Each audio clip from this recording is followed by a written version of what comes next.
Get this and get it straight. Crime is a sucker's road, and those who travel it wind up in the gut of the prison of the grave. This time, rain slashing a glass roof, an old man's curiosity, and an imaginary imp out of place. They all became important when two people died violently so a third could make a killing. From the pen of Raymond Chandler, outstanding author of crime fiction, comes his most famous character in The Adventures of Philip Marlowe.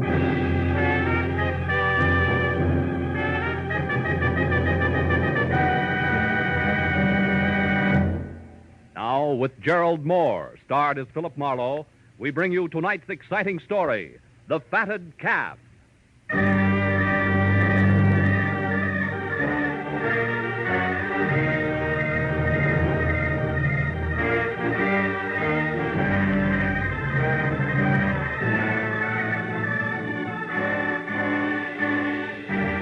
The first storm of the season came as a surprise.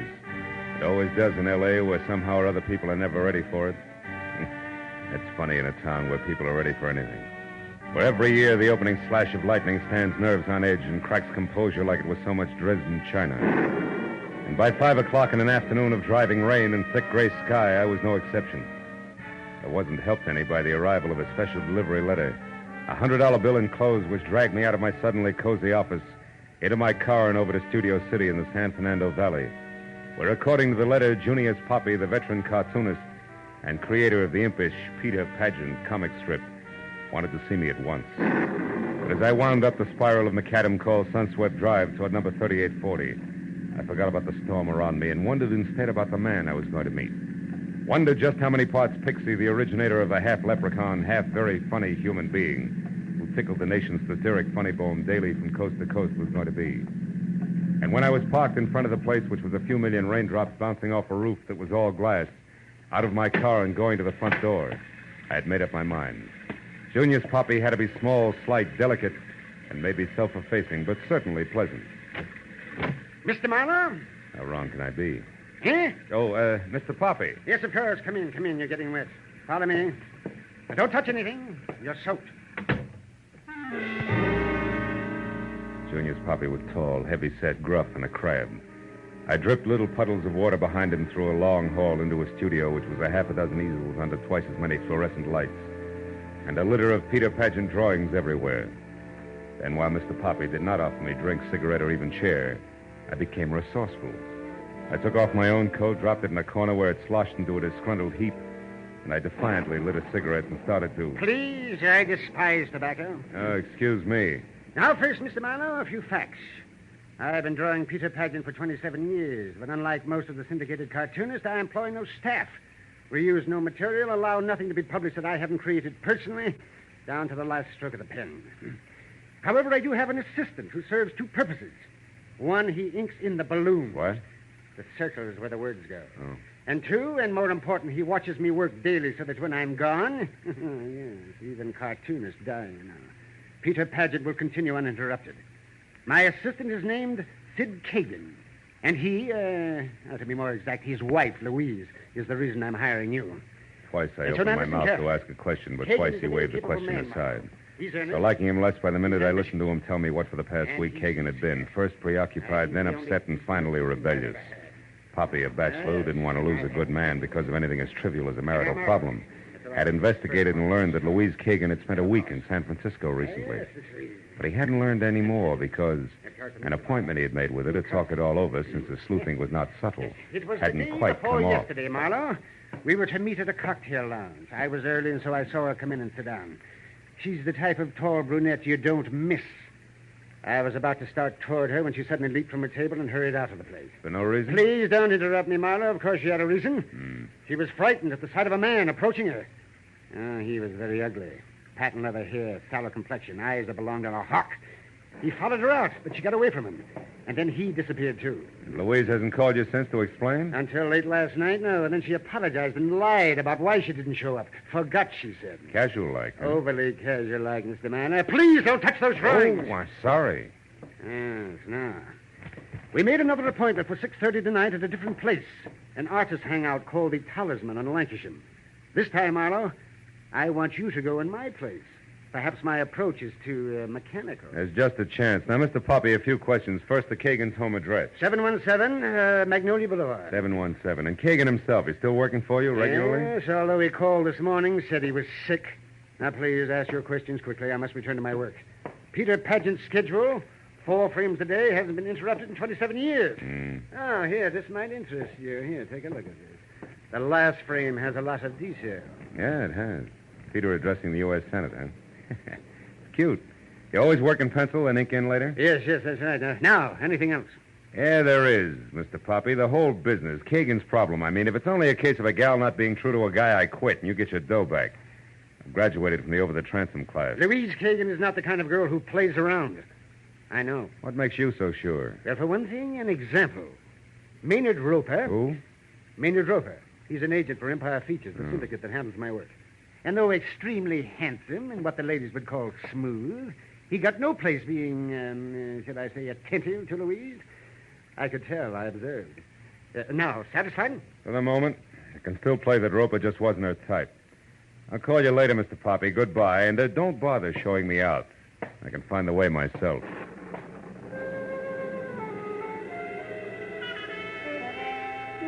Impulse number 1 said nuts to the funny on paper only, Mr. Poppy. But impulse number 2 said, quiet, Marlowe. It's the storm that's making you jumpy, and there's a $100 bill in your pocket. So I got into my car and drove the 1.5 miles to 717 Magnolia Boulevard, where I figured I'd look over the Kagan home grounds before it was time for me to show it the talisman. As I drove past the place, I saw there was a light in the living room. And a woman, brunette and attractive, who was no doubt the lady of the house, paging through a magazine. And things stayed like that each time I came around the block. But 20 minutes later, when I parked in front of a nearby corner drugstore to get cigarettes, I forgot the lady of the house because getting out of a parked car in front of me was a man with sallow complexion and eyes borrowed from a hawk, easily seen by the rain-splashed light from the display windows. And when he hurried inside into a phone booth, I saw the patent leather hair Mr. Poppy had already described. And he got his call through and turned his back to the street.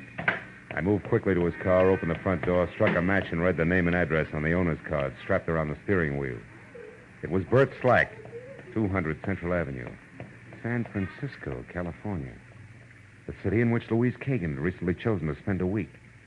The clock on the dashboard reminded me it was 6:15 and time to head for my rendezvous with the talisman. But a little voice deep inside said Mr. Bert Slack shouldn't. So, for what it was worth, I reached under the dashboard and yanked the ignition wire. And I got back into my car, hoping to gain 10 minutes, and headed toward the club on Lancashire Boulevard.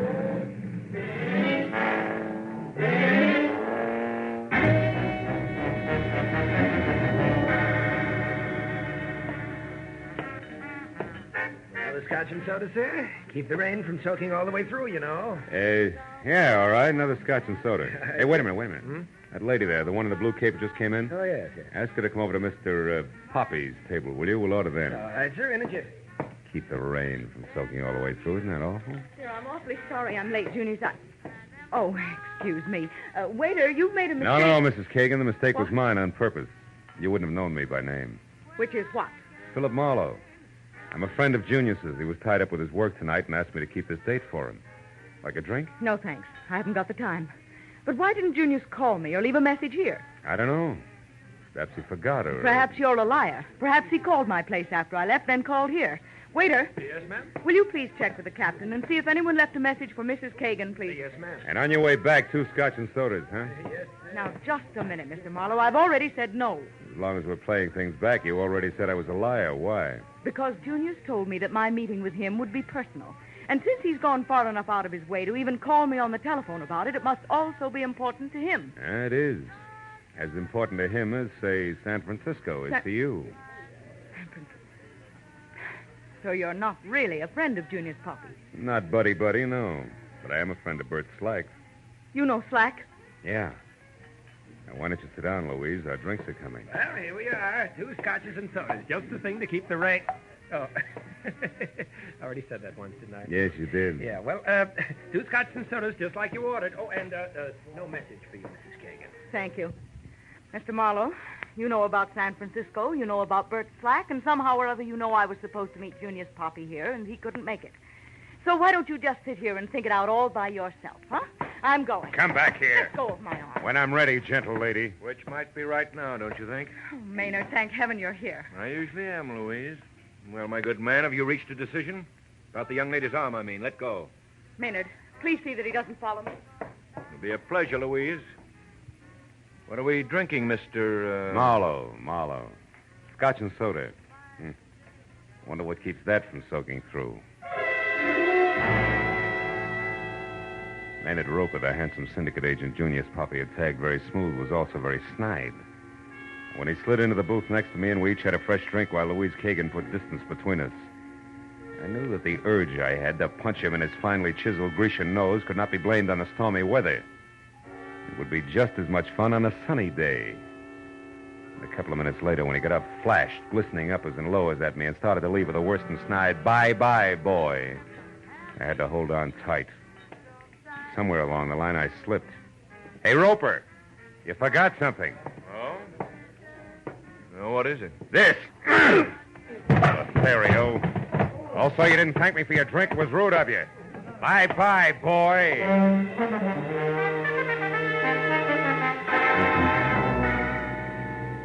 Outside, I felt better. As I walked around to the alley behind the club where I parked my car, I noticed that the rain had tightened up to a drizzle that was about ready to call it quits. That a corner of the sky already showed dark blue with a single star front and center. What I didn't notice until I was in line with my front fenders was company on hand. I've been waiting for you. He was small, with wide-open eyes that flashed something close to hysteria, the length of a long, thin arm that was pointed at me and trembled while the hand awkwardly held a gun for what had to be his first time. I'm Sid Kagan. I want to know why you're following my wife, what you have to do with her. I do know that you're a private detective and that your name is Philip Marlowe. That Junius Poppy hired you. That much I found out. And you ought to be able to put the rest together yourself. You're a big boy now. Junius is worried about you, Kagan, because you in turn are worried about your wife. Look, he wants to help you all the way around. I don't believe you. I only believe that people are bothering Louise, molesting her, driving her out of her mind, and I want to stop them. I want to protect her. All right. You take a look at this picture and see if you can tell me whether or not this is one of those you say are molesting her. Picture? Let me see. I can't. It's only a calling card, Kagan. Don't give me that gun. Sure. With the clip out. Here. Now, also, I'll give you some advice. Go on home, Kagan, and soak your hot head in a bucket ice cold. It's the most you can do to help. Now beat it before I get mad. Go on. All right. I'll go. But remember, Marlowe, I'm still going to protect my wife. Yeah, I'll remember, Kagan. You jerk. Nothing as stupid as an amateur with a gun. Stand still, Marlowe. I'm no amateur. Oh, fine. I wouldn't bother looking under the hood, either. We're now even. One torn ignition wire deserves another. Well, Mr. Slack. You and that 38 been waiting long? Long enough. So you're a private detective, huh? Now, that's interesting. I'm a private eye, too. Really? You find crumbs in every profession. Where do we go from here? No place. It's a team, anyhow. I'm finished. I've done my little job. I'm leaving town. The personal business that brought me here is over and done with. All's well. You'd be smart to look at it that way yourself, Jack. Yeah, brilliant. We'll go over big with my client, wouldn't it? What's the difference how it goes over with your client now? Why don't you read the papers? Meaning what? The latest edition. Here, catch. And read. Junius Poppy. Out loud, Marlowe, please. Found dead in his Studio City home. Creator of Peter Pageant shot to death. Mm-hmm. Surprised, huh? Yeah, plenty. Well, that's too bad. But I guess you'll get over it while you walk all the way down this alley without turning around. Now, go on. Move, Mr. Marlowe, as directed. Goodbye.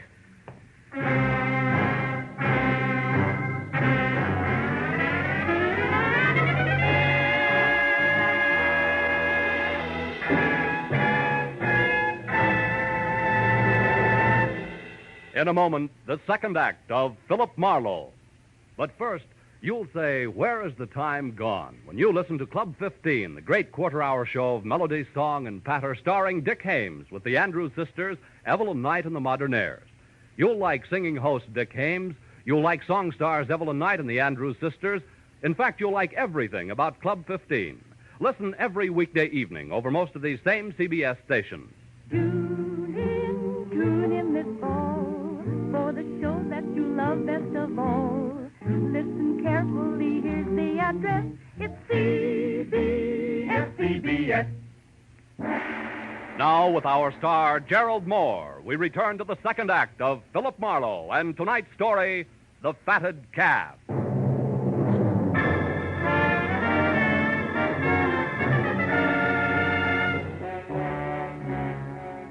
When the man named Slack with a code of ethics to match said walk, I walked. By the time I'd taken 10 steps, I knew that he was already gone, so I went back to my car, cursed my way through a fast repair job on the wiring, and headed for my late client's studio again. When I got there, the usual messy routine of cameras, tape measures, and notebooks was still in progress, and I was about to go inside. But changed my mind when I saw Louise Kagan step blithely out the door and walk almost jauntily over the flagstones that led from the house to the parking area. Hey, Louise, wait! Oh, you again? Well, what do you want? Just one good, morbid reason why you're not making with tears over what's inside? I never lost any love in there. If I pretended I had, it wouldn't fool anybody for 5 minutes. Nobody liked Junius Poppy, and I was no exception. I'd go real easy with that kind of talk from now on if I were you. What's that crack supposed to mean? That not later than tomorrow morning, your husband, Sid, will take over Peter Pageant completely. So? So you struck gold, you're in, you got it made. Are you implying that I had something to do with Junius's death? Oh, I doubt that you pulled the trigger, baby, personally. But there's a good, solid connection, and I'm going to find it. Where's your husband? Inside with the police? No. I came here looking for him. He must be at home. Mm-hmm. How much do the cops know so far? Nothing except that Junius died between 2 and 3 hours ago. Look, why don't you trot in and ask them yourself, Quizmaster? I don't think they can help me. You see, I'm still interested in a big, ugly question mark all wrapped up with San Francisco. Look, Mr. And before I turn loose of it, I'll understand it, believe me. I'm going over to your place now to talk to Sid. Can I give you a lift? No, thank you. Suit yourself. I'll get there ahead of you, and I might find something you wouldn't want me to know about. All right. I'll ride with you. Let's go. Let's do that. Get in.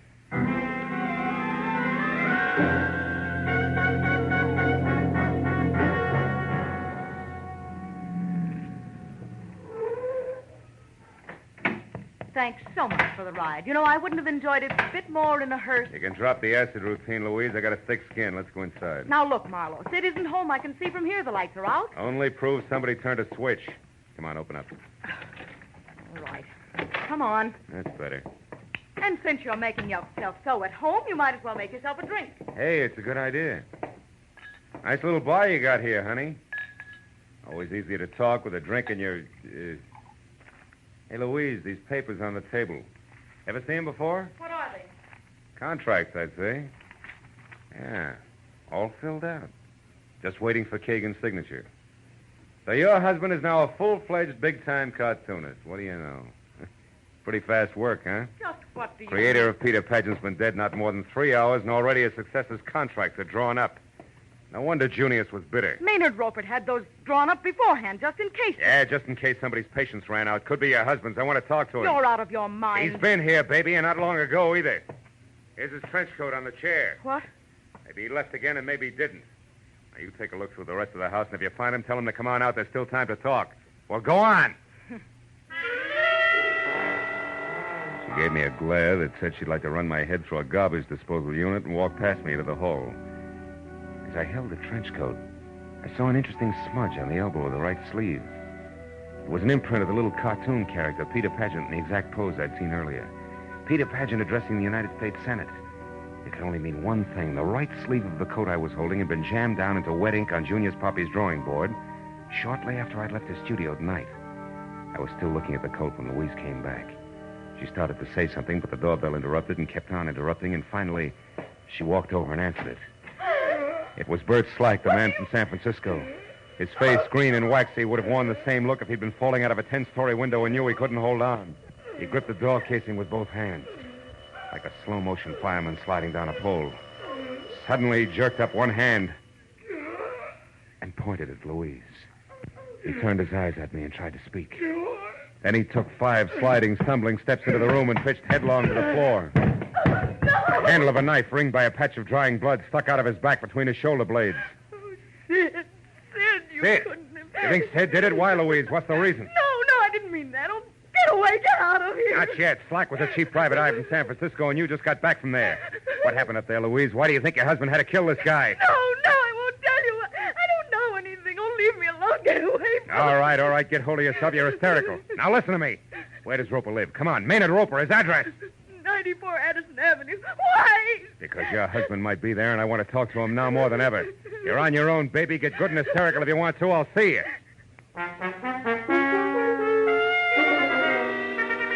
94 Addison Avenue was a shellac pine under ivy bungalow hiding behind 10 feet of manicured hedge and flanked by a small swimming pool that involved more chromium than water. When the door opened in response to a deep-toned gong, I saw several $1,000s worth of Chinese modern doodads behind the quilted silk smoking jacket wrapped around Maynard Roper, who first glared at helping have hated me and then changed his mind and smiled. Well, hello, Marlowe. You seen our hot-tempered Louise lately? Yeah, I just left her. She had the temper scared out of her when a guy died on a living room floor. How horrible. Yeah. This one had a knife in his back. He'd been carrying it for some time. Made it as far as Kagan's because he had something important to say, but he couldn't get it out. His name was Slack from San Francisco. Ever hear of him? Slack? Why, no. Hey, tell me, have you seen Sid Kagan recently? I mean, within the last hour? Yes, twice. Once when I took his new contracts to his place, and again when he came here to talk them over. He left a few minutes ago. Say where he was going? No. Wait.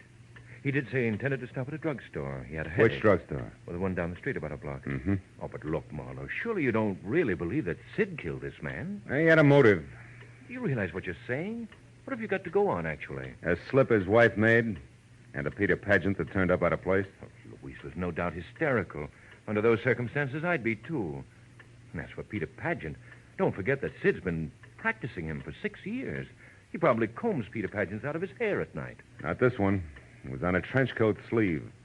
I found it in Sid Kagan's living room. It was picked up from wet ink on Junior's Poppy's drawing board tonight. In fact, it was the last Peter Pageant Junior's drew before he was killed. That's what I've got to go on, Mr. Roper, so thanks and good night.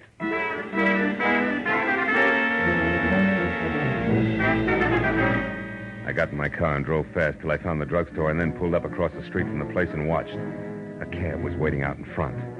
When the door opened in the store, I started to get out, but stopped again as Sid Kagan, the collar of his trench coat turned up high, and both hands thrust deep in his pocket, shouldered his way out.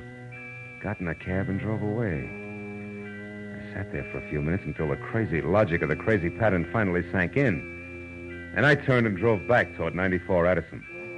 A few houses down the street I parked, got out, and after dropping my gun in my pocket, I left my hand curled around it and walked in past the chromium swimming pool up to the pine and ivy house and looked in. It was deserted. I turned and started for the gate again, but that was as far as I got. I'm not inside, Marlowe. I'm here behind you. Don't move. Automatic and all, huh? Didn't think you had nerve enough to stick here and wait for me, Roper. I had no choice. Raise them up slowly and don't turn around. I'll take your gun first. Okay, now get inside. So it was your trench coat I found at Kagan's, huh? You forgot and left it there when you took the contracts over. Yes, and when you told me about it, I followed you. I saw you spot Kagan still wearing his coat at the drugstore, and I knew then that you'd come back here after me. Why? Stand still. Sure. You know, you might have gotten away with old Junius Poppy's murder because you were the only one with no motive, apparently. But you cluttered it up by killing your partner, Slack, too. Slack was stupid and loud-mouthed. He'd have double-crossed me or let the cat out of the bag the first time he got drunk. Blackmailers have to keep their secrets or they go out of business fast. With you, it's obvious that I have no choice. It's you or me. Yeah. You're a smart boy, Roper. How'd you manage to cut in on what Slack knew? He tried to find out from me whether Sid loved his wife enough to pay to keep her out of jail and how much he could demand and expect to get. I told you he was stupid. Believe me, chum, the idea of getting rid of Junior so Sid could get enough money to make blackmailing him worthwhile was quite a switch. But one a good agent might think of. Stand still. Don't try for anything on that table. Why not? What are you saving me for? More conversation? No. I just wanted to get my breath. I've had quite a day, remember? All right. Let's go now. Where? Out back to the garage. Go on. Yes, Marlowe! Davy, Louise!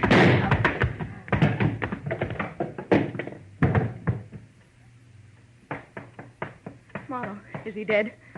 I don't know. I don't think so. You sure picked a sweet time to show up, baby. How'd you manage it? I was out there a long time listening. When I realized what was happening, I came in. Yeah. Save my thick skin or kill a blackmailer. Once I killed a man unintentionally. I didn't want to do it again, even him.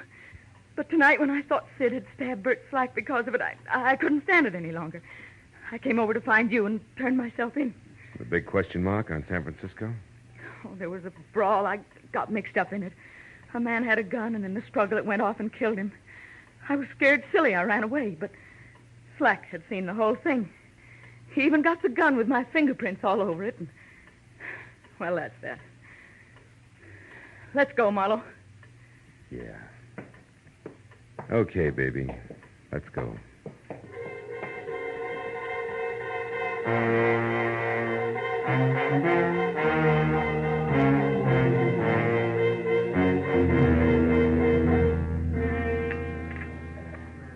Two refills, please. Okay. Better have some more, Sid. It's going to be a long night. Yes.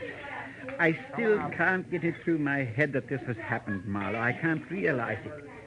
Slack saw that fight in San Francisco, got the gun with Louise's fingerprints on it, and came here to blackmail. That's right. He went to Roper for information on you, and Roper was smart enough to peg it and cut in.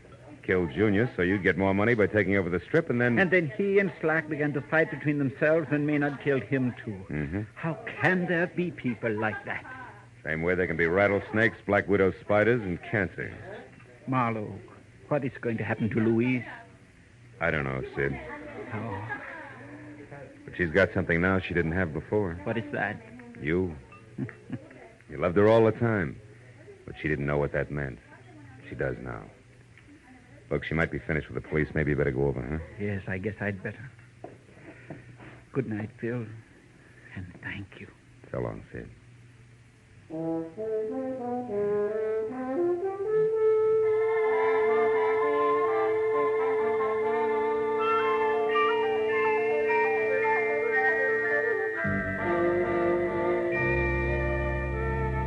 As he crossed the street and went into police headquarters, I turned back to my coffee and thought about Peter Pageant. The impish, whimsical little character with a sly, knowing smile, half sad, half amused at the foibles of the world. Yeah, the world seems more and more to be made of halves. Like that old song. How's it go? Sometimes I'm happy. Sometimes I'm blue. Sudden storms and sudden calms. Maybe most of us are only half alive, huh? Take me, for instance. Half of me wants to go home and sit in front of a roaring fire with a drink and a good book. And the other half? Yeah, there's always that other half.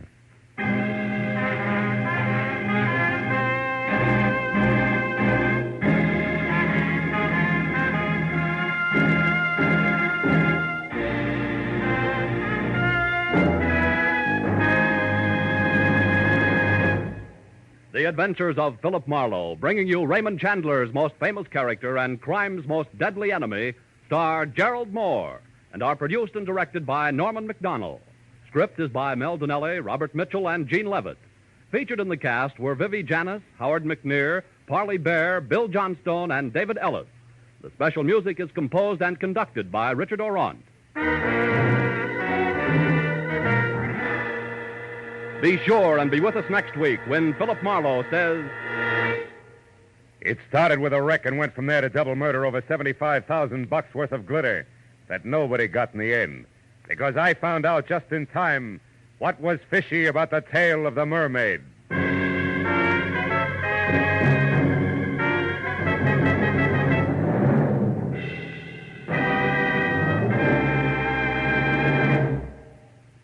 If you want to keep ahead of the headlines, listen every weekday evening, Monday through Friday, over most of these same CBS stations, to Edward R. Murrow with the news.